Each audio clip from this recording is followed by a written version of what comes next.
एक दिन की बात है, एक छोटे से गांव में जहां के देहात की छावनी में छुपा हुआ था एक जूता साज नामवर अली रहता था। अली को अपनी बेनजीर महारत की बना पर मशहूरी हासिल थी, जो कि जूते बनाने और मरम्मत करने में महारत रखता था।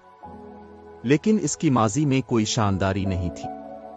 इसकी मुखिलवक्ती दुकान ने सरफ इतना कमाया कि वो अपने और अपने खानदान के लिए खाना तक महंगा कर पाता था।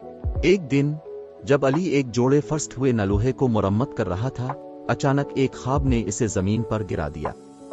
वो फिक्रमंद हो गया कि अब इसका क्या बनेगा, लेकिन एक जहानत होशियार ने एक मंसूबा बनाया। उसने गांव में ये शाये किया कि वो एक मौजूदा हीरो है जो जवाब दे सकता है, जो लोगों की दुआओं को पूरा करता है।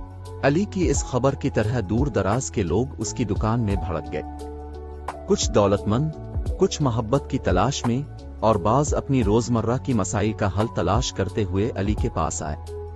अपनी दलीलों के साथ अली ने हर शख्स को यकीन दिलाया कि उनकी ख्वाहिशात को पूरा किया गया है, अपने होश में चालू करते हुए और जादुई कीमियायत के इस्तेमाल से।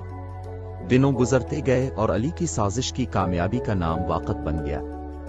अली की अजीमियत बढ़ती गई और उसकी दुकान में बेरोजगार शख्सों की रियासत औज पर पहुंच गई।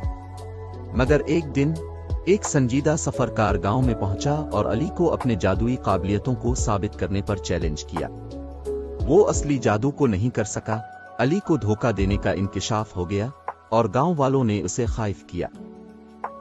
शर्मिंदा और बदनाम हैकर अली को गांव से भागना पड़ा, अपनी गैर कानूनी कमाई को छोड़कर। इसकी मौजूदा हालत बच जाने के लिए इसने कुछ नहीं बचा दिया। अपनी होश में और अपने दानाई में से कुछ मेहनत और अपने राजदारी के लिए नया जहाज शुरू किया, उम्मीद करते हुए कि इसने अपनी मुकम्मल तरह बदउनवानी की दर्स देने के लिए अपने रोजमर्रा को बदल दिया होगा। और बहरहाल वो धोखेबाजी कभी दोबारा नहीं की। अली कभी भी भूले नहीं कि इस नून